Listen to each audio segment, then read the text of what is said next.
안녕하세요. 저는 성모가병원 내과 김수정 원장입니다.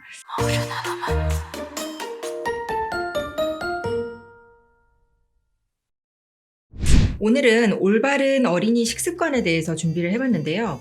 제가 내과 전문이긴 하지만 10대 또는 20대의 요즘에 고혈압, 고지혈증, 당뇨 환자들을 굉장히 자주 진단하고 있거든요. 그래서 이게 어렸을 때부터의 식습관이 굉장히 중요하구나 이거를 많이 느끼게 돼서 오늘은 이걸 준비해보게 됐습니다. 목차는 서론부터 해서 식품 구성에 대해서 말씀드릴 거고, 식사와 간식, 그리고 암을 예방하는 부분도 어렸을 때부터 중요하거든요. 이 부분, 그리고 편식, 비만, 아토피 예방에 대해서 말씀드릴 거고, 식습관이긴 하지만 운동에 대해서도 잠깐 말씀드릴 거고요. 그리고 나서 마지막으로 정리하도록 하겠습니다. 어릴 때 살은 키로 간다. 이렇게 얘기하시는 분들이 굉장히 많으신데 이 말이 사실일까요? 정답을 말씀드리면 X입니다.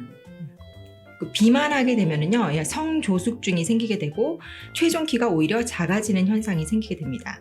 이걸 기억하셨으면 좋겠고요. 그래서 어렸을 때부터 이제 비만을 조절하는 것이 예방하는 것이 중요하고, 아까도 말씀드렸듯이 10대, 20대 때 고혈압이나 당뇨를 진단받는 경우들이 점점 늘어나고 있습니다. 다른 이유가 있는 게 아니고 본태성 고혈압, 2형 당뇨라고 해서 완전히 그 성인병 양상의 그런 고혈압, 고지혈증, 당뇨 환자들이 늘어나고 있습니다. 그리고 이 소아 비만이 성인 비만으로 이렇게 이행이 되기 때문에 소아 때부터 비만을 예방하는 것이 굉장히 중요하고요. 그리고 겉으로 봤을 때 우리 아이는 아직 뭐 뚱뚱하진 않은데 라고 생각할 수 있지만은 마른 비만이라고 해서 요즘에 체성분 분석을 해보면 그 지방의 비율이 높고 근육은 굉장히 적은 그런 상태의 마른 비만들도 많기 때문에 이건 역시 대사적으로 리스크가 올라가기 때문에 주의가 필요합니다. 그래서 비만이 있게 되면은 우리 뭐 흔히 얘기하는 심장병이라든지 중풍 그리고 치매 이런 것뿐만 아니라 암까지도 또 늘어날 수 있기 때문에 주의가 필요합니다.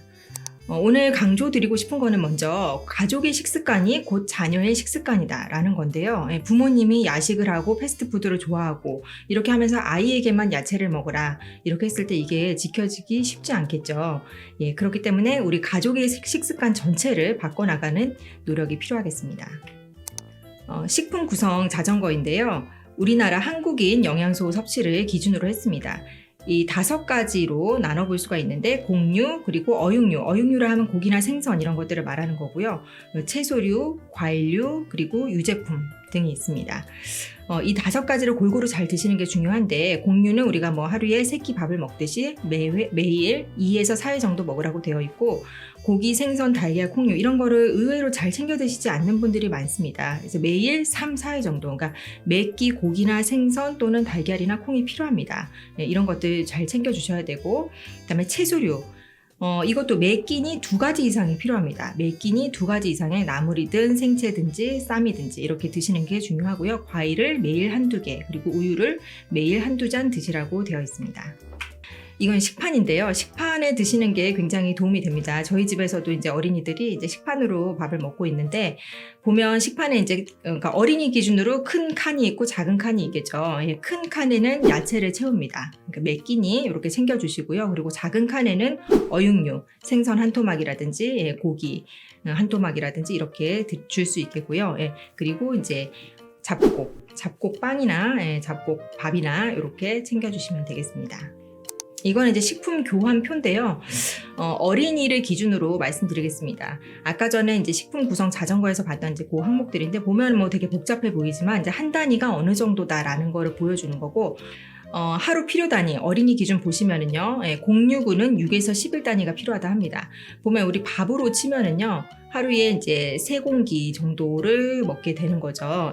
그리고 만약에 뭐 인절미라든지 뭐 미숫가루 다른 것들 이렇게 드시게 되면은 이제 오버하지 않는지 좀 봐야 될 것 같고요. 우리나라 식단에서는 탄수화물이 굉장히 높기 때문에 오버하지 않도록 오히려 공유군을 좀 보셔야 될 것 같고 다음은 어육류군인데요. 한 단위가 이렇게 된다는 거고 하루에 2, 3단위가 필요하기 때문에 아침에 쇠고기 탁구 크기로 한 토막을 먹고 점심에는 생선 작은 한 토막을 먹고 저녁에는 닭고기 한 토막을 먹고 그러니까 요 정도 정도는 먹어야 된다는 얘기고요. 예. 채소류, 가장 강조하고 싶은 거는 채소류입니다. 예, 채소를 많이 안 먹는 아이들이 많죠. 그러니까 오이를 기준으로 했을 때 하루에 아이가 오이를 1개 정도는 먹어야 됩니다. 그러니까 오이를 기준으로 채소를 했을 때, 그러니까 오이 1개 정도의 채소량이 필요하다는 얘기거든요. 예. 그래서 매 끼 큰 접시에 야채를 꼭 챙겨주시기를 부탁드리고요. 지방은 우리가 뭐 사실 특별하게 챙기지 않아도 지방은 저절로 잘 이제 섭취가 될 것이고, 견과류 같은 거 한 줌씩 이렇게 드시는 건 굉장히 좋은 습관입니다. 그리고 우유 같은 것도 잘 챙겨주시고, 과일도 하루에 하나 이상 드시면 좋겠습니다. 식사 간식을 조금 더 말씀드리면, 아침밥 먹는 게 굉장히 중요합니다. 그래서 아침에 차려 먹기가 힘들고 이렇다고 하더라도 잡곡빵이라도 좀 놔두든지, 아니면 뭐 계란이나 아니면 샐러드 좀 이렇게 준비하기 쉬운 것들로 미리 준비를 해서 간단히라도 좀 차려 먹고 나갈 수 있도록 해주시면 좋겠고요. 저녁은 간단하게, 저녁에는 우리가 많이 열량 소모가 없기 때문에 간단하게 드시고, 어린이는 특히 간헐적 단식이나 이런 것들을 하면 안 됩니다. 간헐적 단식에 대해서는 제가 다다음 편에서 좀 다루려고 합니다. 간식을 먹게 되잖아요. 영양소가 풍부한 식품으로 먹는 것을 추천합니다. 그러니까 저희 집 같은 경우는 견과류 같은 거, 그리고 야채 스틱, 뭐 오이나 당근 스틱 같은 거, 그리고 과일, 우유, 또는 뭐 어포나 육포 같은 것도 괜찮습니다. 조미가 많이 되지 않은 것으로 이렇게 주시면 좋을 것 같고요. 그리고 식사 전에 2시간 전부터는 간식을 금지해 주셔야지 맛있게 골고루 잘 먹을 수가 있습니다. 암을 예방하자. 아이들 수준에서부터 아이들의 식습관이 평생 가기 때문에 암을 예방하는 부분도 어렸을 때부터 잘 챙겨주셔야 되는데요. 정크푸드를 피하자. 우리 피자의 36%가 설탕입니다. 과자의 32%, 양념치킨의 44%가 설탕이라고 하는데, 그러니까 이런 것들이 비만과 만성질환을 유발하게 되고, 또 가공육은 심지어 발암물질입니다. 그래서 이런 정크푸드를 피하는 거 굉장히 중요하고요. 덜어 먹자. 이건 굉장히 제가 강조하고 싶은 부분인데, 우리가 이제 코로나가 1년이 넘어가는데도 불구하고 덜어 먹지 않는 분들이 계십니다. 집에서 우리 어린이들에게 헬리코박터균, 그리고 EB 바이러스, 이런 것들이 위암과 두경부암을 일으키거든요. 그래서 덜어 먹지 않는 것이 암까지도 유발할 수 있다는 것, 우리 아이에게 암을 물려줄 수 있습니다.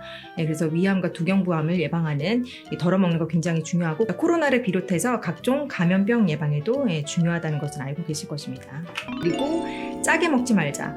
우리 뭐 제가 여기 얘기하는 짜게 먹지 말자, 물을 많이 먹어라, 운동을 해라 라고 했을 때 굉장히 이제 시시해 하시는 분들이 많을 텐데, 그래서 제가 좀 근거를 제시를 하려고 하는데요. 짜게 먹지 않는 것이 위암을 예방합니다. 굉장히 중요하고요. 물을 많이 마시는 거. 물을 많이 마시면 대장암이 45%가 예방이 됩니다. 어린이는 1리터 이상, 어린이가 1리터 이상 먹는 경우를 제가 별로 보지를 못했는데, 어린이가 1리터 이상 필요하고요. 성인이 2리터 이상 필요합니다. 운동하는 게 암을 40% 감소시킵니다. 그래서 단순하게 막연하게 하는 게 아니고 정말 이렇게 운동하는 것이 중요하다는 거고요. 편식과 비만, 아토피 예방에 대해서 말씀드리려고 하는데, 저희 집에도 편식을 하는 아동이 있습니다. 그리고 비만도 있고요. 그리고 아토피 환자도 있습니다. 그래서 저희 집에서도 이제 많이 실천하고 있는 부분들을 좀 가져와 봤는데요. 푸드 브릿지라고 들어보셨을지 모르겠는데, 4가지 단계로 해서 식재료, 그러니까 편식하는 어린이들이 이제 한 가지 식재료를 좀 정복할 수 있도록 해주는, 친해질 수 있도록 해주는 그런 방법인데요. 먼저는 친해지기. 뭐 예를 들면 시금치를 골랐다 하면은 시금치를 같이 장을 보러 가기, 시금치에는 뭐 어떤 종류가 있구나, 시금치는 생각보다 색깔이 진하네요, 뭐 이렇게 친해지는 단계가 있을 거고, 2번째는 이제 간접 노출이라고 해서 뭐 시금치가 들어간 초코칩 쿠키를 만든다든지, 소극적인 노출. 그 다음으로는 미미한 양의 시금치를 기존 음식에다가 추가해서 네가 이거 먹었구나 이렇게 나중에 알려준다든지, 그리고 적극적인 노출, 나중에 시금치 볶음을 해준다는. 근데 이게 한 번씩만 해가지고는 안 되고요. 특히나 이 소극적인 노출, 요 단계를 상당히 어떻게 보면 길게 잡아야 됩니다. 그리고 저희 집에서는 밥에 섞는 방법도 많이 쓰고 있습니다. 야채가루, 뭐 이제 양배추 가루라든지, 아니면 뭐 버섯가루, 이런 걸 밥에다가 넣어서 밥을 하거나, 아니면 잡곡. 어린이에 있어서 잡곡을 먹으면 안 된다, 이렇게 알고 계시는 분들이 굉장히 많은 것 같아요. 근데 그거는 굉장히 옛날에 우리나라가 잘 못 먹고 살았던 시절에 이제 영양소를 좀 밀도 있게 먹여야 되는 시절의 이야기고, 지금은 사실 이제 소아의 건강 관리에 있어서 그 성인병을 예방하고 비만을 예방하는 거에 더 초점이 많이 맞춰지고 있는 그런 이제 시대가 변했습니다. 그래서 크게 위장 장애가 있지 않은 이상은 잡곡밥을 먹는 것을 추천합니다. 그리고 야채 같은 것도 뭐 콩나물을 잘게 썰어서, 버섯을 좀 잘게 썰어서 밥에다가 같이 섞어서 하는 방법이 있습니다. 그리고 샐러드를 저는 많이 추천을 하고 싶은데요. 샐러드는 굉장히 조리한 것보다 굉장히 영양소가 이렇게 파괴되지 않는 상태로 섭취를 할 수 있고, 만들기도 굉장히 쉽죠. 씻어서 그냥 내버리면 되는 거고. 그래서 여기다가 이제 포인트를 좀 추가를 하면 좋은 것 같아요. 샐러드에 과일을 넣는다든지, 아니면 뭐 닭가슴살 구워가지고 간단하게 같이 먹는다든지, 아니면 뭐 샤브샤브 그 고기 같은 거 살짝 데쳐서 같이 고기랑 먹는다든지, 이런 식으로 좀 포인트를 두셔서 샐러드에 친해질 수 있었으면 좋겠습니다. 저희 집에도 이제 이런 환자들이 있기 때문에 이제 구매 단계에서부터 야채를 많이 삽니다. 단순하게 야채를 이제 많이 먹어야 되겠다라고 한다고 해서 야채가 먹어지는 게 아니고, 살 때부터 야채를 많이 삽니다. 일부러 의지적으로 이제 많이 사는 거죠. 화려한 색으로 빨주노초 파남보, 그러니까 여러 가지 파이토케미컬이 많이 들어있기 때문에 암을 예방을 해주고요. 그리고 뭐 치킨 너겟이나 돈가스나 이런 식으로 조리되어 있는 걸 사는 게 아니고, 단백질 원물, 계란을 사고 고기를 사고 생선을 사고 이런 식으로 해서 조리를 하는 방향으로 하는 것이 좋겠습니다. 아토피나 아니면 요즘에는 자가 면역 질환들이 많이 늘어나고 있는데, 이런 것들이 식품 첨가물하고 관련이 굉장히 깊다고 점점점 밝혀지고 있습니다. 식품 첨가물, 예를 들어서 합성 착향료나 합성 착색료, 그리고 유화제, 이런 것들인데요. 이런 것들이 들어있는 뭐 과자라든지 이런 식품 같은 거는 피하는 것이 좋겠습니다. 그리고 물을 많이 먹는 것이 아토피를 예방하는 데 도움이 되고요.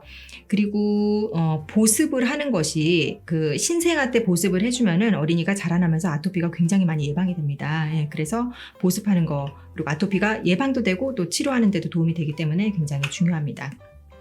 마지막인데요. 운동에 대해서 잠깐 다루도록 하겠습니다. 운동은 선택이 아닌 필수다, 이렇게 썼는데요.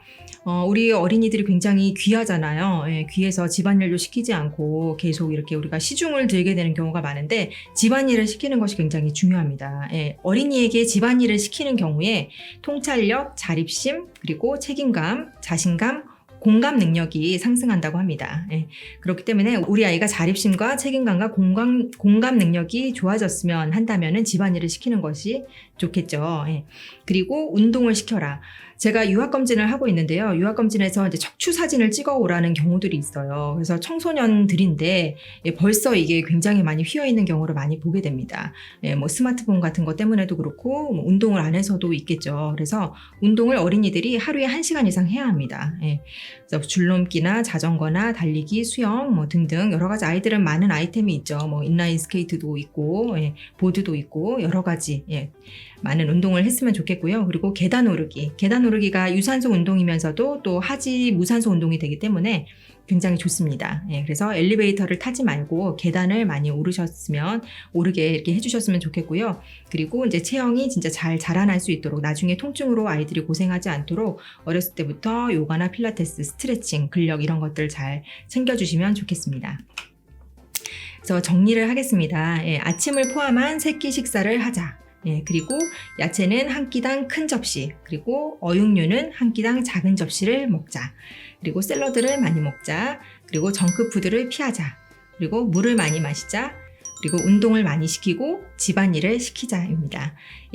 우리 이제 귀한 우리의 어린이들이 건강하고 그리고 밝고 그리고 즐거운 삶을 살 수 있도록 우리 어른들이 잘 도와주면 좋겠습니다. 이상으로 마치도록 하겠습니다. 감사합니다.